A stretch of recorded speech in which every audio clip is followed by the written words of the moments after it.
ತ್ರೈಲೋಕ್ಯ ಸಂಪದಾಲೈಕ್ಯ ಸಮುಲ್ಲೇಖನಾಭಿತ್ತಯೇ ಸಚ್ಚಿದಾನಂದ ರೂಪಾಯ ಶಿವಾಯ ಬ್ರಹ್ಮಣೇ ನಮಃ.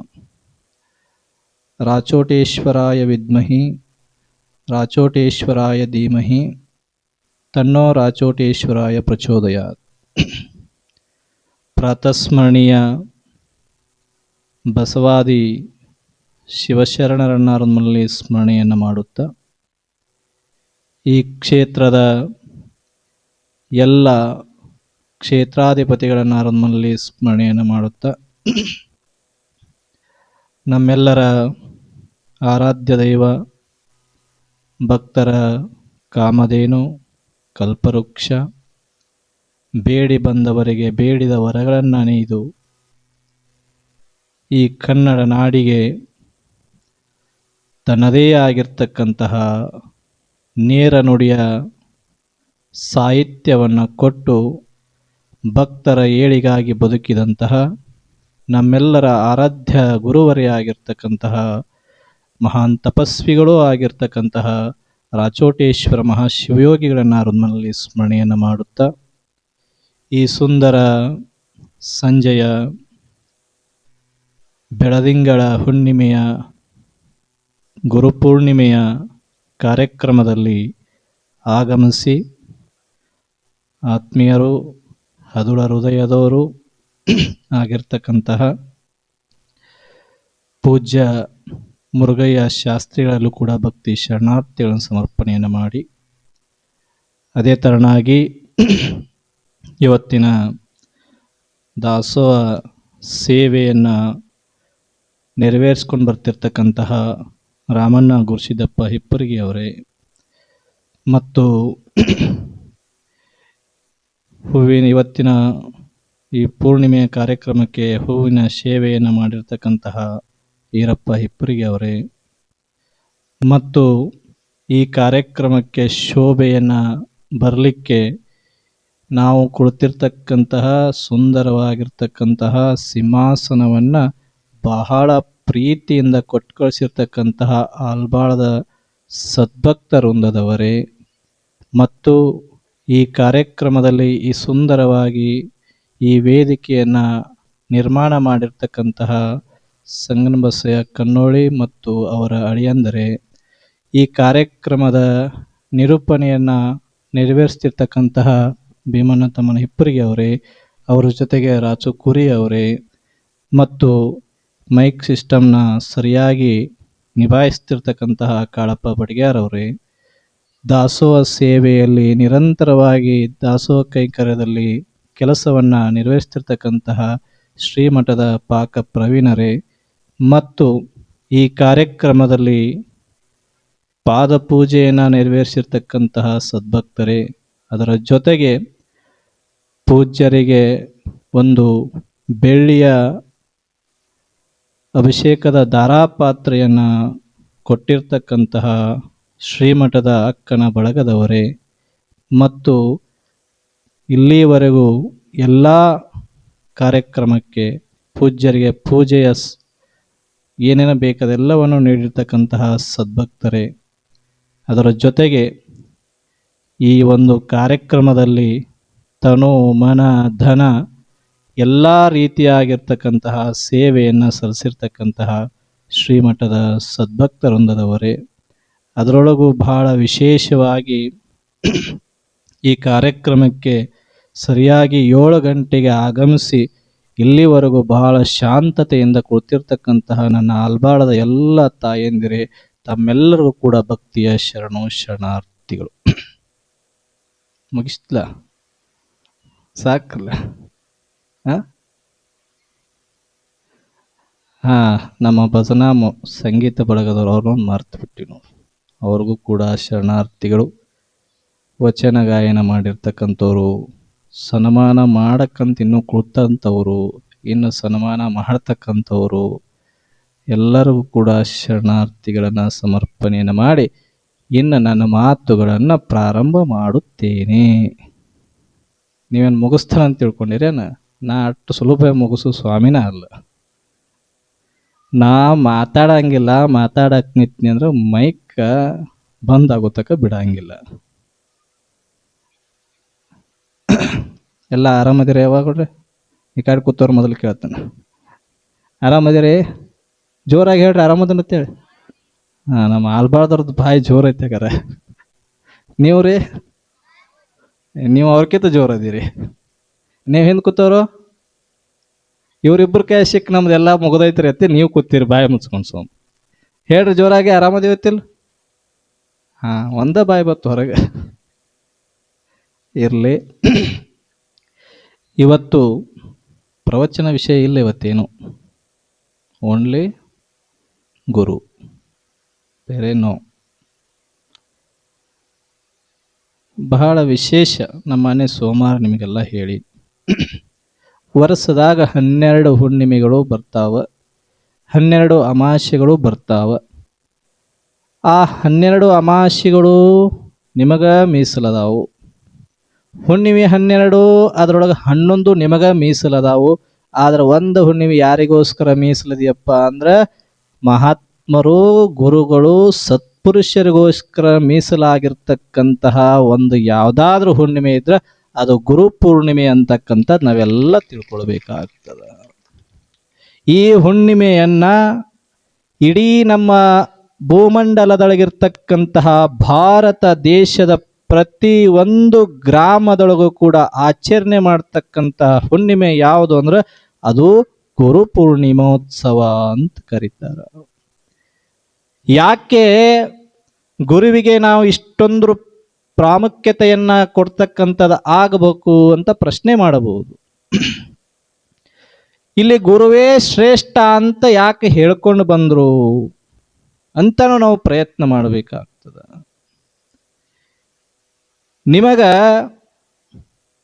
ನೀವು ಬಹಳ ಶಾನೆ ಅದಿರಿ ಅಂತ ಗೊತ್ತದ. ನಿಮಗ ಶಾನೆ ಅದಿರಿ, ನೀವು ಶಾನೆ ಅದಿರಿ. ಮತ್ತೆ ನೀವು ಶಾನೆ ಅದಿರಿ ಅಂತ ಯಾರೊಬ್ರು ಹೇಳ್ಬೇಕಲ್ಲ.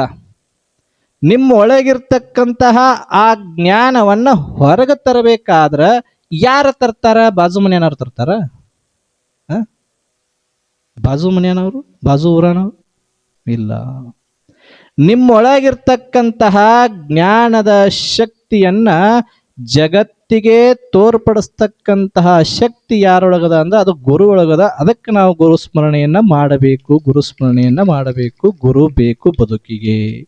ಗುರುವಿಲ್ಲದೆ ಗುರಿ ಮುಟ್ಟಲು ಸಾಧ್ಯವೇ ಇಲ್ಲ ಈ ಜಗತ್ತಿನೊಳಗ.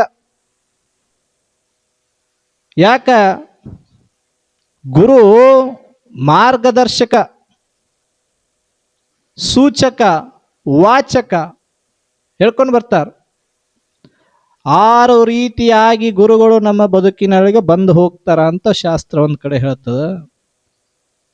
ಸೂಚಕ ಗುರು, ವಾಚಕ ಗುರು ಅಂತ ಹೇಳ್ತಾರ. ಇದೇ ದಾರಿಯಲ್ಲಿ ನೀ ಹೋಗಬೇಕು ಅಂತ ಸೂಚಿಸ್ತಾನ ಗುರು. ನೀ ಈ ದಾರಿಯೊಳಗ ಹೋದಿ ಅಂದ್ರ ನೀನು ನಿನ್ನ ಗುರಿಯನ್ನ ಮುಟ್ಟಲಿಕ್ಕೆ ಸಾಧ್ಯದ. ನೀ ಈ ದಾರಿಯನ್ನ, ನಾ ಹೇಳಿದ ದಾರಿಯನ್ನ ಬಿಟ್ಟು ನೀ ಸ್ವಯಂ ಬುದ್ಧಿ ಒಳಗ ನೀ ಹೋಗ್ತಕ್ಕಂಥವನ ಆದಿ ಅಂದ್ರ ನಿನ್ನೊಳಗ ಅಜ್ಞಾನ ಹೋಗಿಲ್ಲ, ಜ್ಞಾನ ಆಗಿಲ್ಲ. ನೀನು ನಿನ್ನ ಸ್ವಂತ ಬುದ್ಧಿಯನ್ನ ಉಪಯೋಗ ಮಾಡಿ ಇದ ದಾರಿಯನ್ನ ನೀ ಹಿಡಿದು ಆದಿ ಅಂದ್ರ ನಿನ್ನ ಗುರಿ ನೀ ತಲುಪಲಿಕ್ಕೆ ಸಾಧ್ಯ ಇಲ್ಲ. ನಿನ್ನೊಳಗಿರ್ತಕ್ಕಂತಹ ಅಜ್ಞಾನ ಹೋಗಬೇಕು. ನಿನ್ನೊಳಗ ಜ್ಞಾನದ ಬೆಳಕು ಬಂದಾಗ ಮಾತ್ರ ನೀನು ಸರಿಯಾದ ದಾರಿಯಲ್ಲಿ ಹೋದ್ರ ನೀನು ನಿನ್ನ ಗುರಿ ಮುಟ್ಲಿಕ್ಕೆ ಸಾಧ್ಯ ಆಗ್ತದಂತ ತಿಳಿಸಿಕೊಡೋನೇ ಗುರು. ಸೂಚಕ ಗುರು ಸೂಚನೆಯನ್ನ ಕೊಡ್ತಾನ. ಅದಕ್ಕ ವಾಚಕ ಗುರು ಅಂತ ಹೇಳ್ತಾರ. ಅಂದ್ರೆ ವಾಚಕ ಅಂದ್ರೆ ಹೇಳೋದು. ಏನ್ ಹೇಳ್ತಾನ ಗುರು? ಒಳ್ಳೆಯದನ್ನೇ ಹೇಳ್ತಾನ, ಕೆಟ್ಟದ್ದು ಯಾವತ್ತು ಹೇಳೋದಿಲ್ಲ. ಹೇಳ್ತಾರನ್ರಿ? ಅದಾರ ಆ ಗುರುಗಳು ಅದಾರ. ಶಾಸ್ತ್ರದೊಳಗೆ ಅದನ್ನೂ ಹೇಳ್ತಾರ ಅವ್ರು. ಗುರು ಅನಿತ್ಯ ಹೇಳ್ತಾರ. 2 ರೀತಿ ಗುರುಗಳದಾರ ಬದುಕಿನೊಳಗ. ಒಬ್ಬ ಗುರು ಶಿಷ್ಯನೊಳಗಿರ್ತಕ್ಕಂತಹ ಸಿರಿ ಸಂಪತ್ತನ್ನ ನೋಡಿ ಆ ಶಿಷ್ಯನಿಗೆ ಉಪದೇಶವನ್ನ ಮಾಡುತ್ತಾನ. ಗುರು ಬಹಳ ಸಂತಿ, ಶಿಷ್ಯ ವಿತ್ತಾಪಹಾರ. ಗುರು ಬಹಳ ವಿರಳ ಸಂತಿ, ಶಿಷ್ಯ ವೃತ್ಯಾಪಹಾರ. ಒಂದು ಕಡೆ ಮಾತು ಹೇಳ್ತಾರ ಸುಭಾಷಿತಕಾರ, ಗುರು ಬಹಳ ಸಂತಿ. ಎಂಥವ್ರು ಬಹಳಷ್ಟು ಜನ ಅದಾರಪ್ಪ ಅಂದ್ರೆ ಬಹಳ ಸೌಕಾರ ಇರೋರು, ಬಹಳ ರೊಕ್ಕ ಇರೋರು, ಬಹಳ ದೊಡ್ಡ ದೊಡ್ಡ ಮನುಷ್ಯರು ಇರೋರು, ರಾಜಕೀಯದವ್ರು ಇರೋರು, ಸೌಕಾರ ಇರೋರು, ಅಂಥವ್ರಿಗೆ ಉಪದೇಶ ಮಾಡೋ ಗುರುಗಳು ಬಹಳಷ್ಟು ಜನ ಅದಾರ. ಅವ್ರಿಗೆ ಆಶೀರ್ವಾದ ಮಾಡೋ ಬಹಳಷ್ಟು ಜನ ಅದಾರ. ಅವರ ಸಿರಿ ಸಂಪತ್ತು ನೋಡಿ ಆಶೀರ್ವಾದ ಮಾಡೋ ಗುರುಗಳು ಬಹಳಷ್ಟು ಜನ ಅದಾರ. ಆದ್ರೆ ಗುರು ಬಹಳ ವಿರಳ ಸಂತಿ. ಶಿಷ್ಯ ವೃತ್ಯಾಪಹಾರ ಹೇಳ್ತಾರ. ಇನ್ನೊಂದ್ ಕಡೆ ಗುರುಗಳು ಬಹಳ ಕಮ್ಮಿ ಅದಾರ. ಎಂಥ ಗುರುಗಳು ಬಹಳ ಕಮ್ಮಿ ಅದಾರಪ್ಪ ಅಂದ್ರ ಅಜ್ಞಾನದಲ್ಲಿ ಮುಳುಗಿರ್ತಕ್ಕಂತಹ ಶಿಷ್ಯನ, ದುಃಖದಲ್ಲಿ ಮುಳುಗಿರ್ತಕ್ಕಂತಹ ಭಕ್ತನ, ಈ ಸಂಸಾರ ಭವಬಂಧನದಲ್ಲಿ ಸಿಲುಕಿ ದುಃಖಕ್ಕೆ ಈಡಾಗಿರ್ತಕ್ಕಂತಹ ಭಕ್ತನನ್ನ ಈ ಭವಸಾಗರದಿಂದ ಕೊಂಡೊಯ್ತಕ್ಕಂತಹ ಗುರುಗಳು ಬಹಳ ವಿರಳ ಸಂತಿ, ಬಹಳ ವಿರಳ ಸಂತಿ ಅಂತ ಹೇಳ್ತಾರ. ಬಹಳ ವಿರಳ ಅದಾರಿ. ನಗತಾ ಹೇಳ್ತಾರ, ಕೆಡಕಿದ್ರು ನಗತಾ ಹೇಳ್ತಾರ. ಗುರುವಿನ ಕರ್ತವ್ಯ ಏನದಪ್ಪ? ತಿದ್ದುವುದು, ಬುದ್ಧಿ ಹೇಳುವುದು, ಸರಿಯಾದ ಮಾರ್ಗದತ್ತ ಕರೆದೊಯ್ಯುವುದೇ ಗುರುವಿನ ಕೆಲಸ. ಆ ಕೆಲಸವನ್ನ ಸರಿಯಾಗಿ ಗುರು ಮಾಡಿದ ಅಂದ್ರ ಭಕ್ತರ ಎಲ್ಲ ದುಃಖಗಳು ನಿವಾರಣೆ ಆಗ್ತವ, ಅವರು ಮುಕ್ತಿಯ ಮಾರ್ಗವನ್ನು ಹಿಡಿತಕ್ಕಂಥವ್ರು ಆಗ್ತಾರ ಅಂತ ಗುರುಗಳು ಹೇಳ್ಕೊಂಡ್ಬರ್ತಾರ. ಅದಕ್ಕ ಅನಿತ್ಯಾನಿ ಶರೀರಾನಿ ವಿಭವೋ ನೈವ ಶಾಶ್ವತ ನಿತ್ಯಂ ಸನ್ನಿತೋ ಮೃತ್ಯು. ಗುರುಗಳು ಹೇಳಿದ್ರು ನಿತ್ಯಂ ಸನ್ನಿತೋ ಮೃತ್ಯು. ಇನ್ನೇನು ಮಾಡ್ಬೇಕು? ಶಿಷ್ಯ ಏನು ಮಾಡ್ಬೇಕು? ಏನು ಮಾಡ್ಬೇಕು? ನಿತ್ಯಂ ಸನ್ನಿತೋ ಮೃತ್ಯು. ಏನು ಮಾಡ್ಬೇಕು ಹೇಳ್ರಿ? ಧರ್ಮ ಸಂಗ್ರಹ. ನಿನ್ನ ಕರ್ತವ್ಯ ಒಂದಾದ. ಯಾವುದ ಕರ್ತವ್ಯ? ಧರ್ಮ ಸಂಗ್ರಹರಾಗಬೇಕು. ಈ ಜಗತ್ತಿನೊಳಗೆ ಎಲ್ಲ ಅಳೆದರೂ ಕೂಡ ಎರಡು ಮಾತ್ರ ಶಾಶ್ವತವಾಗಿ ಉಳಿತಾವ. ಒಂದು ನೀನು ಸಂಪಾದಿಸಿರ್ತಕ್ಕಂತಹ ಕೀರ್ತಿ, ಇನ್ನೊಂದು ಧರ್ಮವೇ ಈ ಜಗತ್ತಿನೊಳಗೆ ಶಾಶ್ವತವಾಗಿ ಉಳಿತಾವ ಅಂತ ಗುರುಗಳು ಹೇಳ್ತಾವ್ರ. ನೀ ಧರ್ಮದಿಂದ ಸಂಗ್ರಹ ಮಾಡಿರ್ತಕ್ಕಂತಹ ಕೀರ್ತಿ ಶಾಶ್ವತ. ಧರ್ಮವನ್ನ ಬಿಟ್ಟು ನೀ ಏನೇ ಸಂಪಾದಿಸಿದ್ರು ಕೂಡ, ಏನೇ ಪಡ್ಕೊಂಡಿದ್ರು ಕೂಡ ಅದು ಅಶಾಶ್ವತ, ಅದು ಅಶಾಶ್ವತ, ಅದು ಉಳಿಯೋದಿಲ್ಲ.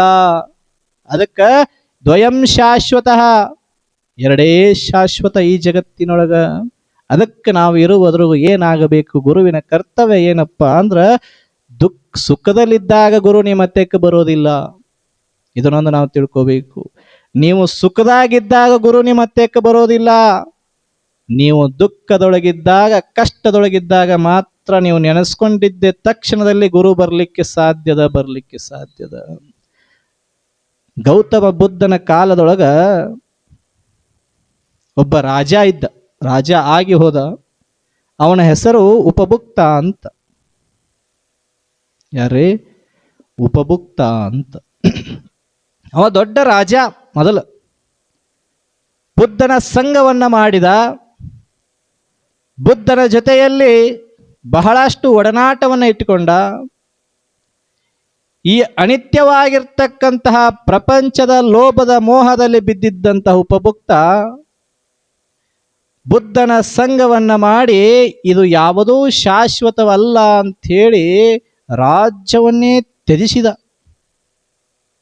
ರಾಜ್ಯವನ್ನ ತ್ಯಜಿಸಿ ಗೌತಮ ಬುದ್ಧನ ಶಿಷ್ಯನಾದ ಉಪಭುಕ್ತ. ಶಿಷ್ಯನಾಗಿ ಬಹಳಷ್ಟು ವರ್ಷಗಳ ಕಾಲ ಅವರ ಸೇವೆಯನ್ನು ಮಾಡಿ, ಇನ್ನು ನಾನು ದೇಶ ಸಂಚಾರವನ್ನು ಮಾಡ್ತೀನಿ ಅಂತೇಳಿ ಹೋಗ್ತಾನ. ಬುದ್ಧರು ಆಶೀರ್ವಾದ ಮಾಡ್ತಾರೆ ಗುರುಗಳು, ಒಳ್ಳೆಯದಾಗಲಿ, ನೀ ದೇಶ ಸಂಚಾರವನ್ನು ಮಾಡು, ದುಃಖದಲ್ಲಿರುವ ಜೀವಿಗಳನ್ನ ಮುಕ್ತರನ್ನಾಗಿ ಮಾಡು, ಜ್ಞಾನ ಉಪದೇಶವನ್ನು ಮಾಡೋರಿಗೆ ಅಂತ ಹೇಳಿ ಕಳಿಸ್ತಾರ. ಉಪಭುಕ್ತ ಸಂಚಾರ ಮಾಡ್ತಾ ಮಾಡ್ತಾ ಒಂದು ಗ್ರಾಮಕ್ಕೆ ಬರ್ತಾನ.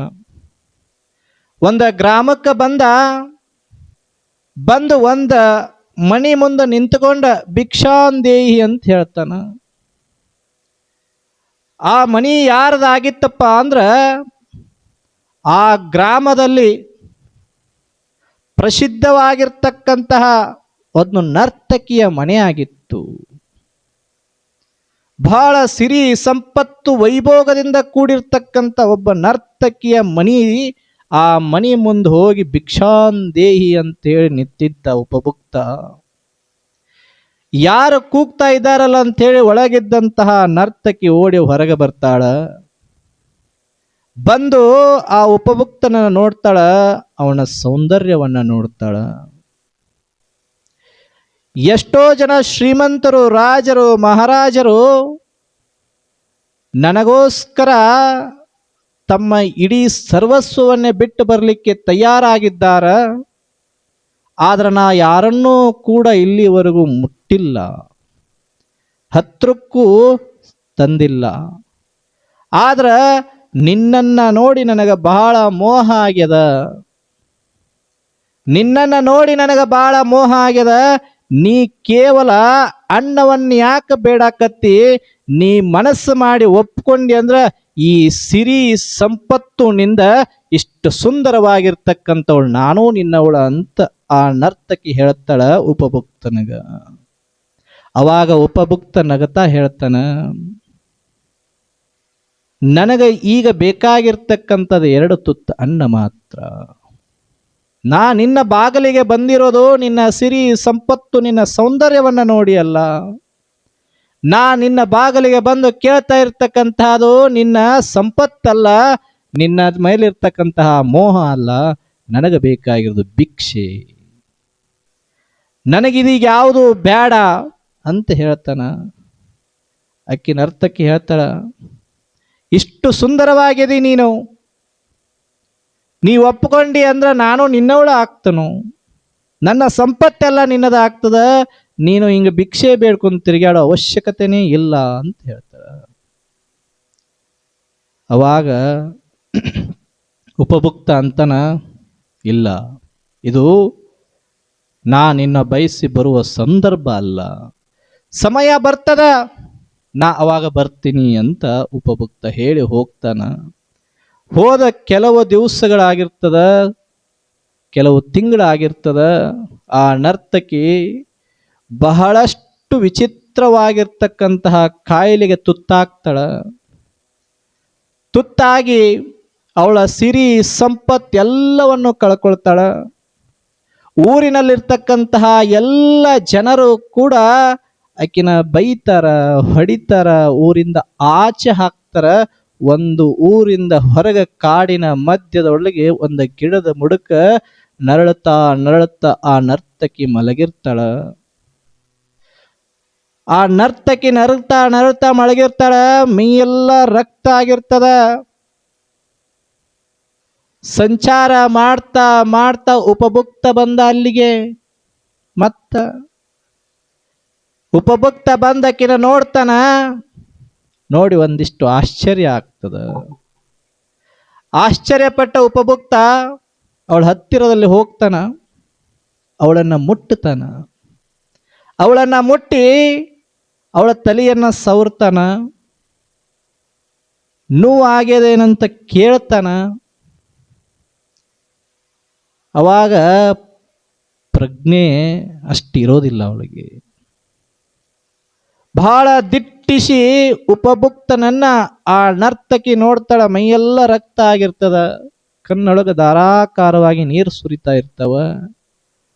ಅವಾಗ ದಿಟ್ಟಿಸಿ ಉಪಭುಕ್ತನನ್ನ ಆ ನರ್ತಕಿ ನೋಡ್ತಾಳ. ನೋಡಿ ಅಂತಾಳ, ಹಿಂದೊಂದು ಸಮಯದಲ್ಲಿ ನೀನು ನನ್ನ ಮನೆಯ ಬಾಗಿಲಿಗೆ ಬಂದಿದ್ದೆ ಭಿಕ್ಷೆ ಬೇಡಲು. ಉಪಭುಕ್ತ ಹೌದ ಅಲ್ಲೋ ನೀನು ಅಂತ ಆ ನರ್ತಕಿ ಕೇಳಿದಾಗ, ನಾನ ಆ ಉಪಭುಕ್ತ ಅಂತ ಹೇಳ್ತಾನ ಆಕೆಗೆ. ಆಕೆ ಅಂತಾಳ, ಎಲ್ಲವೂ ಇದ್ದಾಗ ನೀ ನನ್ನ ಹತ್ಯಕ್ಕೆ ಬರಲಿಲ್ಲ. ಆದರೆ ಏನೂ ಇಲ್ಲದೆ ಇರುವ ಈ ಸಂದರ್ಭದೊಳಗ ನೀ ನನ್ನನ್ನ ಮುಟ್ಟಿ ನನ್ನನ್ನ ಆರೈಕೆ ಮಾಡಕತ್ತಿಯಲ್ಲ ಅಂತ ಆ ನರ್ತಕಿ ಕೇಳ್ತಾಳ. ಅವಾಗ ಉಪಭುಕ್ತ ಹೇಳ್ತಾನ, ಏನಂತ ಹೇಳ್ತಾನ, ಎಲ್ಲವೂ ಇದ್ದಾಗ ಬರುವುದು ಮೋಹದ ಗುರು ಆಗ್ತಾನ. ಏನು ಇಲ್ಲದೆ ಸಂದರ್ಭದೊಳಗೆ ಕಷ್ಟದೊಳಗಿದ್ದಾಗ ಯಾರು ಬರ್ತಾನ ಅವನೇ ನಿಜವಾದ ಗುರು ಆಗ್ತಾನ. ಅವನೇ ನಿಜವಾದ ಗುರು ಆಗ್ತಾನ. ಹೌದಿಲ್ಲ? ಎಲ್ಲವೂ ಹೋಯ್ತು, ಆದ್ರೆ ಗುರು ಕೈ ಬಿಡಲಿಲ್ಲ ನಿನ್ನ. ಎಲ್ಲರಿಗೂ ಬೇಡಾದಿ, ಎಲ್ಲರೂ ಬಡದರು ಹಡದರು, ಊರಿಂದ ಆಚೆ ಹಾಕಿದರು. ಎಲ್ಲರಿಗೂ ಬೇಡಾದಿ, ಇದ್ದಾಗ ಎಲ್ಲರಿಗೂ ಬೇಕಾಗಿದ್ದೆ, ಇಲ್ಲದೆ ಇದ್ದಾಗ ಯಾರಿಗೂ ಬೇಡಾದೆ. ಆದರೆ ಇದ್ದಾಗ ನೀ ಗುರುವಿಗೆ ಬೇಡಾದೆ, ಇಲ್ಲದೆ ಇದ್ದಾಗ ನೀ ಗುರುವಿಗೆ ಬೇಕಾದೆ. ಅಂದ್ರ ಇದು ಗುರುವಿನೊಳಗಿರ್ತಕ್ಕಂತಹ ತಾಕತ್ತು ಅನ್ನೋದು ನಾವೆಲ್ಲರೂ ತಿಳ್ಕೊಳ್ಬೇಕಾಗ್ತದ. ಗುರು ಬರುವುದು ಯಾವಾಗಪ್ಪ? ನಿಮ್ ಕಷ್ಟದ ಸಂದರ್ಭದೊಳಗೂ ಗುರು ಬರ್ತಾನ. ಕಷ್ಟ ಹಂಗ ನಾಳೆಗೆ ನಿಮ್ಗೆ ಕಷ್ಟ ಬರಲಿ ಅಂತ ನಾ ಹೇಳಂಗಿಲ್ಲ. ನೀವೆಲ್ಲರೂ ಈಗ ಎಷ್ಟು ಸುಖವಾಗಿದಿರಲ್ಲ, ಇದ್ರ 10 ಪಟ್ಟು ಸುಖವಾಗಿ ಇರಲಿ ಅಂತೇಳಿ ರಾಚೋಟೇಶ್ ಮುತ್ಯಾನ ಸಂಕಲ್ಪ ಮಾಡೀವಿ. ನಾವು ಇವತ್ತು ಸಂಕಲ್ಪ ಮಾಡೀವಿ. ನನ್ನ ಮಠದ ಭಕ್ತರು ಎಷ್ಟು ಚಂದ ಇರ್ತಾರಲ್ಲ, ಅಷ್ಟು ದೊಡ್ಡ ಎತ್ತರಕ್ಕೆ ನನ್ನ ಮಠ ಬೆಳೀತದ ಅನ್ನೋದು ನಾನು ತಿಳಿದದನ್ನ. ಅದಕ್ಕೆ ನಾ ಗುರುವಿನಲ್ಲಿ ಸಂಕಲ್ಪ ಮಾಡಿದ್ದೀನಿ. ಯಾಕ? ಮಠಕ್ಕೆ ಭಕ್ತರು ಬಹಳ ಮುಖ್ಯ ಆಗ್ತಾರ, ಭಕ್ತಿ ಬಹಳ ಮುಖ್ಯ ಆಗ್ತದ. ಗುರು ಯಾವಾಗಲೂ ಕೂಡ ಭಕ್ತರನ್ನೇ ಉದ್ಧರಿಸಬೇಕು, ಅವರಿಗೆ ಒಳ್ಳೆಯ ಮಾರ್ಗದರ್ಶನವನ್ನೇ ನೀಡಬೇಕು. ಗುರುವಿನ ಸಂಪರ್ಕ ಹೆಂಗಿರ್ತದಪ್ಪ ಅಂದ್ರೆ, ಈ ದುಃಖದಿಂದ ನಿವೃತ್ತಿ ಪರಮಾನಂದ ಪ್ರಾಪ್ತಿಯನ್ನ ಕರುಣಿಸೋನ್ ಯಾರಪ್ಪ ಅಂದ್ರೆ ಗುರು ಮಾತ್ರವೇ ವಿನಃ ದೇವರು ನಿಮ್ಮ ಮುಂದೆ ಬಂದು ನಿಂದಿರ್ಲಿಕ್ಕೆ ಸಾಧ್ಯ ಇಲ್ಲ. ಹೇಳಿದಲ್ಲ, ತಂದೆ ಯಾರು ಅಂತ ತೋರಿಸ್ಬೇಕ ತಾಯಿನ ಬೇಕೇ ವಿನಃ ಬೇರೆ ಯಾರೂ ಕೂಡ ಹೇಳಲಿಕ್ಕೆ ಸಾಧ್ಯ ಇಲ್ಲ. ಅದನ್ನು ತಾಯಿನ ಹೇಳಬೇಕು. ಹಂಗ ದೇವರು ನಿನಗೆ ಸಿಗಬೇಕು, ನಿನಗೆ ಶಾಂತಿ ನೆಮ್ಮದಿ ದೊರಿಬೇಕು ಅಂತಂದ್ರೆ ಅದನ್ನು ಹೇಳ್ತಕ್ಕಂಥವ್ರು ತೋರಿಸ್ತಕ್ಕಂಥವ್ರು ಯಾರಪ್ಪ ಅಂದ್ರೆ ಗುರು ಮಾತ್ರ. ಇನ್ಯಾರಿಂದಲೂ ಅದು ಸಾಧ್ಯ ಇಲ್ಲ. ಅದಕ್ಕೆ ಗುರು ಮನುಷ್ಯನಿಗೆ ಬೇಕು. ಪ್ರತಿಯೊಂದು ಜೀವಿಗಳಿಗೂ ಕೂಡ, ಪ್ರತಿಯೊಬ್ಬರಿಗೂ ಕೂಡ ಈ ಜಗತ್ತಿನೊಳಗ ಭಾರತ ದೇಶದೊಳಗ ಗುರು ಪರಂಪರೆಗೆ ಬಹಳ ದೊಡ್ಡದಾಗಿರ್ತಕ್ಕಂತಹ ಸ್ಥಾನಮಾನವನ್ನು ಕೊಟ್ಟಿರ್ತಕ್ಕಂತಹ ದೇಶ ಯಾವುದಾದ್ರೂ ಇದ್ರೆ ಅದು ನನ್ನ ಭಾರತ ದೇಶ ಅಂತಕ್ಕಂಥದ್ದು ನಾವು ಹೆಮ್ಮೆಯಿಂದ ಹೇಳ್ಕೊಳ್ಬೇಕಾಗ್ತದ. ಗೌತಮ ಬುದ್ಧ ಯಾರು? ನಮ್ಮ ದೇಶದವನೇ. ಬೇರೆ ದೇಶಕ್ಕೆ, ಚೈನಾಕ್ಕೆ ಇವತ್ತು ಗುರು ಅಂತ ಒಪ್ಕೊಂಡಾರ ಅವರು. ಆದ್ರೆ ಮೂಲ ಎಲ್ಲಿದು? ನನ್ನ ದೇಶದ್ದು. ನನ್ನ ದೇಶ ಅಷ್ಟು ಗಟ್ಟಿಯಾಗಿದೆ, ಋಷಿ ಮುನಿಗಳಿಂದ ಸ್ಥಾಪಿತವಾಗಿರ್ತಕ್ಕಂತಹ ದೇಶ. ಸುಮ ಕಟ್ಟಿಗೆ, ಕಲ್ಲ, ಇಟ್ಟಂಗಿ, ಸಿಮೆಂಟ, ಕಾಂಕ್ರೀಟ್ ಹಾಕಿ ಕಟ್ಟಿಲ್ಲ ನಮ್ಮ ದೇಶವನ್ನ. ವೇದ ಶಾಸ್ತ್ರ ಪುರಾಣ ಆಗಮಗಳಿಂದ ಕಟ್ಟಿರ್ತಕ್ಕಂತಹ ಭಾರತ ದೇಶ. ಅದಕ್ಕೆ ಇದಕ್ಕಷ್ಟು ತಾಕತ್ತಿರ್ತಕ್ಕಂಥದ್ದು ನನ್ನ ದೇಶಕ್ಕೆ. ಅದಕ್ಕೆ ಯಾರ ಬಂದ್ರು ಕೂಡ ಶರಣಾಗತರಾಗ್ತಾರಂದ್ರೆ ಭಾರತ ದೇಶದ ತಾಕತ್ತು. ಜಗತ್ತನ್ನೇ ಗೆಲ್ತೀನಿ ಬಂದಂತ ಅಲೆಕ್ಸಾಂಡರ್ ಕೂಡ ಏನು ಕೇಳಿದ್ರು? ಅವನ ಗುರು ಹೇಳಿದ, ನೀ ಭಾರತ ದೇಶದಿಂದ ಭಾರತವನ್ನ ಗೆದ್ದಲಿಕ್ಕೆ ಸಾಧ್ಯ ಆಗದಿದ್ರು ಕೂಡ ಅಲ್ಲಿಂದ ನಾ ಹೇಳ್ತಕ್ಕಂಥ ವಸ್ತುಗಳನ್ನ ತಗೊಂಡು ಬಾ, ಅಲ್ಲಿಯ ಧರ್ಮಗ್ರಂಥವನ್ನ ತಗೊಂಡು ಬಾ, ಅಲ್ಲಿಂದ ಒಬ್ಬ ಶ್ರೇಷ್ಠವಾಗಿರ್ತಕ್ಕಂಥ ಗುರುವನ್ನ ತಗೊಂಡು ಬಾ ಅಂತ ಹೇಳ್ತಾನ. ಅಲೆಕ್ಸಾಂಡ್ರು ಸಂಚಾರ ಮಾಡ್ತಾ ಹೋಗುವಾಗ ಒಂದು ನದಿ ತೆಕ್ಕ ಒಬ್ಬ ಗುರುಗಳು ಕೂತಿದ್ರ. ಆಯಾಸ ಭಾಳ ಆಗಿತ್ತತ್ತಿ. ಆಯಾಸ ಭಾಳ ಆದಾಗ ಅವ್ರು ಕೇಳಿದ್ರಂತ, ನೀರು ಕುಡಿತೇನು? ಹಾ, ನೀವು ನೀರು ಕೊಟ್ರಿ ಅಂದ್ರೆ ನಾನು ನಿಂಗೆ ಅರ್ಧ ರಾಜ್ಯನ ಕೊಡ್ತೀನಿ ಅಂದ ನಾವು. ಒಂದು ವಾಟ್ಗ, ಅರ್ಧ ವಾಟ್ಗ ನೀರು ನನಗೆ ನೀವು ಕುಡಿಯಾಕ ಕೊಟ್ರಿ ಅಂದ್ರೆ ಅರ್ಧ ರಾಜ್ಯವನ್ನೇ ನಿಮಗೆ ಕೊಡ್ತೀನಂದ. ಪೂರ್ತಿ ವಾಟ್ಗ ನೀರು ಕೊಟ್ಟಿನಿ ಅಂದ್ರೆ ಇಡೀ ರಾಜ್ಯವನ್ನೇ ನಿಮಗೆ ಕೊಡ್ತೀನಿ ಅಂದ. ಹಾಗಾದ್ರೆ ನನ್ನ ಹತ್ರ ನದಿನೇ ಹರಿಯಾಕದತ್ ನಿನ್ನ ರಾಜ್ಯ ನನಗೇನು ಅಂತ ಹೇಳಿದಂಥವ್ರು ಯಾರು? ನನ್ನ ದೇಶದ ಋಷಿ ಮುನಿಗಳೇ. ಅಷ್ಟು ಗುರು ಪರಂಪರೆಗೆ ಇತಿಹಾಸ ಇರ್ತಕ್ಕಂಥದ್ದು. ಅದಕ್ಕೆ ಗುರುವನ್ನ ಗೌರವಿಸಬೇಕು, ಗುರುವನ್ನ ಪ್ರೀತಿಸಬೇಕು, ಗುರುವನ್ನ ಆರಾಧಿಸಬೇಕು. ಇದು ಬಹಳ ಮುಖ್ಯದ. ದೇವ್ರು ಬಂದು ನಿಮ್ಮ ಮನ್ಯಾಗ ಏನಾರ ಆಗಿತ್ತು ಅಂದ್ರೆ ದೇವ್ರು ಬಂದು ಮಾತಾಡ್ಸ್ತೇನ್ರಿ? ನಿಮ್ಗೆ ನೋವು ಆಗ್ಯದ, ಬೇಸರ ಆಗ್ಯದ, ತೀರ್ಕೊಂಡಾರು, ದೇವ್ರು ಏನಾರು ಬಂದು ಮಾತಾಡ್ಸಿತ್ತು? ಯಾರು ಬಂದು ಯಾರು ಮಾತಾಡ್ಸ್ಯಾರ್ರಿ? ನಿಮ್ಮ ಕಷ್ಟ ಯಾರು ಕೇಳಕತ್ತಾರ? ನಿಮ್ಮ ನೋವು ಯಾರು ಕೇಳಕತ್ತಾರ? ಗುರುವೇ ಕೇಳೋನು. ಗುರು ಸಾಕ್ಷಾತ್ ಪರಬ್ರಹ್ಮ, ಪರಮಾತ್ಮನ ಸ್ವರೂಪದೊಳಗೆ ಇರ್ತಕ್ಕಂಥವರೇ ಗುರು. ತಸ್ಮೈ ಶ್ರೀ ಗುರುವೇ ನಮಃ. ಅದಕ್ಕೆ ಹಿಂದಿನ ಕಾಲದಾಗ ಗುರು ಅಂದ್ರೆ ಬಹಳ ಭಕ್ತಿ ಇತ್ತು. ಗುರು ಬಡದು ಹೇಳಿದ್ರೆ ಆಗಲಿ ಮಹಾಪ್ರಸಾದ ಅಂತಿದ್ರು, ಬೈದು ಹೇಳಲಿ ಆಗಲಿ ಮಹಾಪ್ರಸಾದ ಅಂತಿದ್ರು, ಒದ್ದು ಹೇಳಲಿ ಆಗ್ಲಿ ಮಹಾಪ್ರಸಾದ ಅಂತಿದ್ರು. ಇವತ್ತ ಚೀರ್ಯಾಡಿ ಹೇಳಿದೀವಿ ಅಂದ್ರೆ ಬ್ಯಾಡ, ನನಗ ಗುರು ಬ್ಯಾಡ. ಬೇಯ್ತಾನೋ ಗುರುಗಳು ಬೇಯ್ತಾರೋ, ಬ್ಯಾಡ ಅವರು ಗುರು ಬ್ಯಾಡ, ಬಿಟ್ಟ ಹೋಗಿ ಬಿಡ್ತಾರೆ ಇವತ್ತಿನವ್ರು. ಸನೇಕ ಬರಂಗಿಲ್ಲ. ಹಿಂದೆ ಹೆಂಗಿತ್ತಪ್ಪ ಅಂದ್ರ ಮುಂದೆ ಗುರಿ ಇತ್ತು, ಹಿಂದೆ ಗುರಿ ಇತ್ತು, ಹಿಂದೆ ಗುರು ಇದ್ದ, ಮುಂದೆ ಗುರಿ ಇತ್ತು, ಸಾಗಿತ್ತು ರಣಧೀರರ ದಂಡು. ಇವತ್ತೇನಾಗ್ಯದಪ್ಪ, ನಮ್ಮ ಹುಡುಗರಲ್ಲಿ ಮುಂದೆ ಗುರಿ ಇಲ್ಲ, ಹಿಂದೆ ಒಳ್ಳೆ ಗುರು ಇಲ್ಲ, ಸಾಗಿದೆ ರಣಹೇಡಿಗಳ ದಂಡು. ಹಂಗಾಗ್ಯದ. ಹೇಳಿದವ್ರ ಮಾತು ಕೇಳಂಗಿಲ್ಲ, ಕೇಳಿಲ್ಲ ಅಂದ್ರೆ ಅವು ಅವರ ಸಾಧನೆಯನ್ನ ಮಾಡಲಿಕ್ಕೆ ಸಾಧ್ಯವೇ ಇಲ್ಲ. ಅದಕ್ಕೆ ನಾವೆಲ್ಲ ಏನು ಮಾಡಬೇಕಪ್ಪ ಅಂದ್ರೆ ಗುರು ಪೂರ್ಣಿಮೆಯನ್ನ ಗುರುವಿಗೆ ಭಕ್ತಿ ಶ್ರದ್ಧೆಯಿಂದ ಆಚರಿಸ್ತಕ್ಕಂತಹ ಕೆಲಸವನ್ನ ನಾವೆಲ್ಲರೂ ಕೂಡ ಮಾಡಬೇಕಾಗಿರ್ತಕ್ಕಂಥ. ನಿಮಗೊಬ್ಬ ಗುರು ಅದಾನಂದಾಗ ನನಗೊಬ್ಬ ಗುರು ಇರಲೇಬೇಕಲ್ಲ. ನಿಮಗೂ ಒಬ್ಬ ಗುರು, ನನಗೂ ಒಬ್ಬ ಗುರು. ಈ ಗುರು ತಯಾರಾಗಬೇಕಾಗಿತ್ತಂದ್ರೆ ಒಬ್ಬ ಗುರು ಬೇಕಾಗ್ತಾನ. ಹಂಗ ನಿಮ್ಮೊಳಗೂ ಕೂಡ ಜ್ಞಾನ ಬೆಳಿಬೇಕಾಗಿತ್ತಂದ್ರೆ ನಿಮಗೊಬ್ಬ ಗುರು ಬೇಕಾಗ್ತಾನ. ಅದಕ್ಕೆ ಯಾವಾಗಲೂ ಕೂಡ ಗುರುವಿನ ಮಾರ್ಗದರ್ಶನದಲ್ಲಿ ಬದುಕು ಸಾಗಿಸಬೇಕು. ಅವಾಗ ಮಾತ್ರ ನಮ್ಮ ಬದುಕು ಉತ್ತಮವಾಗಿರ್ಲಿಕ್ಕೆ ಸಾಧ್ಯ ಆಗ್ತದ. ಯಾಕ ಹಿಂದಿನ ಋಷಿ ಪರಂಪರೆಯನ್ನ ನೋಡಿದ್ರೆ ಅಂದ್ರೆ ಮತ್ತೆ ಗುರುಗಳು ಬಹಳಷ್ಟು ಜನ ಆತ್ಮಜ್ಞಾನಿಗಳಾಗ್ಯಾರ. ಯಾರು ಅವರೆಲ್ಲ ಸನ್ಯಾಸಿಗಳಾಗಿರ್ಲಿಲ್ಲ, ಆಗಿದ್ರು. ಬಸವಣ್ಣವ್ರ ಕಾಲ ತಗೋರಿ, ಅವ್ರ ಕಾಲದಾಗಿದ್ದಂಥವ್ರು ಬಹಳಷ್ಟು ಜನ ಸಂಸಾರವಾಗಿದ್ರು. ಯಾಕ ಅದ್ರಲ್ಲಿ ಇದ್ರೂ ಕೂಡ ಪಾರಮಾರ್ಥದ ಬದುಕನ್ನು ಬದುಕ್ತಾ ಇದ್ರು. ಹಂಗ ನೀವು ಸಂಸಾರದೊಳಗದಿರಿ, ಇರ್ರಿ ಬ್ಯಾಡತ್ ಯಾರು ಹೇಳಿಲ್ಲ ನಿಮಗ. ನಾನಂತೂ ಹೇಳಂಗಿಲ್ಲ ಸಂಸಾರ ಬಿಟ್ಟು ಬಂದು ಪಾರಮಾರ್ಥ ಮಾಡ್ರಿ ಅಂತ. ಇರ್ರಿ, ಇಲ್ದೇ ಇದ್ದಂಗಿರ್ರಿ. ಕಮಲ ಕೆಸರಲ್ಲೇ ಅಳರ್ತದ, ಕೆಸರನ್ನ ತನಗೆ ಅಂಟಿಸ್ಕೊಳ್ಳೋದಿಲ್ಲ. ಹಂಗ ನಾವು ಕೂಡ ನೀವೆಲ್ಲ ಏನಾಗಬೇಕಾಗಿತ್ತಪ್ಪ ಅಂದ್ರೆ ಸಂಸಾರದೊಳಗಿರ್ರಿ, ಪಾರಮಾರ್ಥ ಬದುಕು ನಡೆಸ್ರಿ, ಬದುಕು ಭಾಳ ಚಂದ ಇರ್ತದ. ದುಃಖ ಎದಕ್ಕೆ ಆಗಾಕತ್ತದ? ಯಾರ ಹೊರಗಿನವ್ರು ದುಃಖ ತಂದು ಕೊಟ್ಟಾರ ನಿಮಗೆ? ನೋವು ಎದಕ್ಕೆ ಆಗಾಕತ್ತದ ನಿಮಗೆ? ಯಾರ ತಂದು ಕೊಟ್ಟಾರ? ಸಕ್ರೆ ಕೊಡಂದ್ರೆ ಕೊಡ್ತಾರ, ಖಾರ ಕೊಡಂದ್ರೆ ಕೊಡ್ತಾರ, ಉಪ್ಪು ಕೊಡಂದ್ರೆ ಕೊಡ್ತಾರ. ದುಃಖ ಕೊಡ್ರೆ ಯಾರು ಕೊಟ್ಟಾರ? ನೀವ ದುಃಖವನ್ನ ಮಾಡ್ಕೊಳಕತ್ತೀರಿ, ನೀವ ದುಃಖವನ್ನ ತಂದ್ಕೊಳಕತ್ತೀರಿ. ನಿಮ್ಮ ಅಡಲೊಳಗೆ ನೀವ ದುಃಖವನ್ನ ತುಂಬ್ಕೊಳಕತ್ತೀರಿ ವಿನ ನಿಮಗೆ ದುಃಖವನ್ನ ಯಾರೂ ತಂದು ಕೊಟ್ಟಿಲ್ಲ. ಯಾಕ?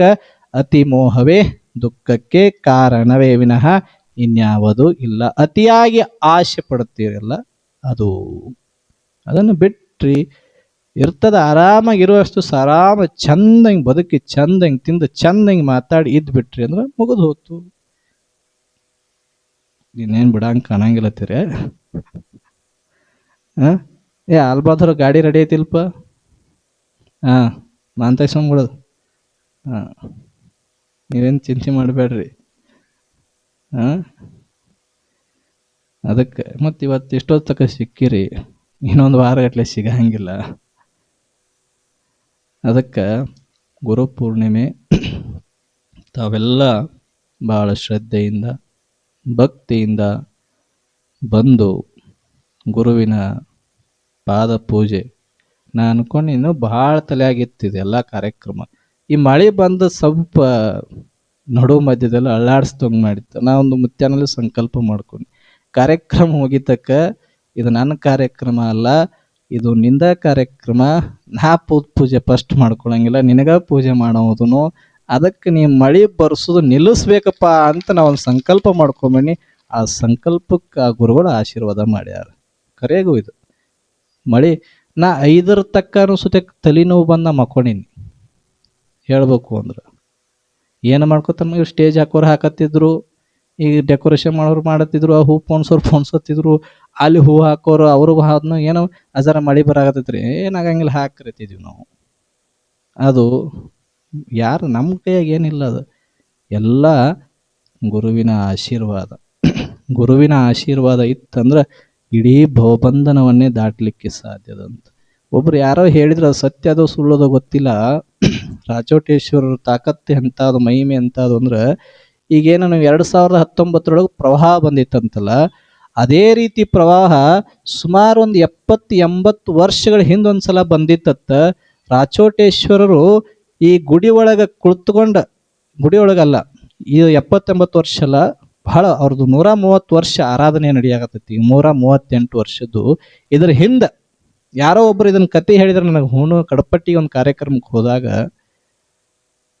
ರಾಚೋಟೇಶ್ವರರು ಈ ಗುಡಿ ಒಳಗ ಇಲ್ಲಿ ಈ ಜಾಗದೊಳಗ ಕುತ್ಕೊಂಡ ಪೂಜೆ ಮಾಡ್ಕೊಳಕತ್ತಿದ್ರತ್ತ, ಇಷ್ಟಲಿಂಗ ಪೂಜೆ ಮಾಡ್ಕೊಳಕತ್ತಿದ್ರತ್ತ. ಪ್ರವಾಹ ಬಂದಿತ್ತತ್ತ, ಎಲ್ಲರೂ ಕೂಡ ಊರು ಬಿಟ್ಟು ಹೋಗಿದ್ರಂತ. ಭಕ್ತ ಒಬ್ಬ ಕೇಳ್ತಾ ಇದ್ದಂತ, ಪ್ರವಾಹ ಬಂದದ, ಹೊಳಿ ಭಾಳ ಬರಾಕತ್ತದ ಅಜ್ಜರ, ಬರ್ರಿ ಹೋಗೋಣ ಊರು ಬಿಟ್ಟ, ನಿಮ್ಮ ಪೂಜೆ ಲಘು ಮುಗಿಸ್ರಿ ಸಾಕ ಅಂತ ಒಬ್ಬ ಭಕ್ತ ಹೇಳಿದಂತ. ಅವಾಗ ಗುರುಗಳದಂದ್ರತ್ತ, ಯಾರನ್ನ ಮುಳುಗ್ಸಾಕ್ ಬಂದತ್ತದು? ಯಾರನ್ನ ಅದ ಮುಳುಗ್ಸಾಕ್ ಬಂದದ ಹೇಳು? ಈ ಶರೀರವನ್ನ ಮುಳುಗ್ಸಾಕ್ ಬಂದದೇ ವಿನಃ ಈ ಶರೀರದೊಳಗಿರ್ತಕ್ಕಂತಹ ಚೈತನ್ಯವನ್ನ ಅದು ಮುಳುಗ್ಸಕ್ ಸಾಧ್ಯ ಇಲ್ವಲ್ಲ ಅಂತ ಅಂದ. ಅವರ ದಂಡ ಏನಿತ್ತಲ್ಲ, ಆ ದಂಡವನ್ನ ನೆಲಕ್ಕೆ ಊರಿ ಒಂದು ರೌಂಡ್ ಹಿಂಗ್ ಹಾಕಿದ್ರಂತ. ಅಲ್ಲಿವರೆಗೂ ನೀರು ಬಂದಿರ್ಲಿಲ್ಲ ಅಂತ, ಇಡೀ ಮಠ ಎಲ್ಲ ನೀರಾಗಿ ನಿಂತಿತ್ತಂತ ಹೇಳಿದ್ರು ಒಬ್ರು. ನನ್ನ ಕತೆ ಹೇಳಿದ್ದು ಅದೆಷ್ಟು ಸತ್ಯವೋ ಗೊತ್ತಿಲ್ಲ.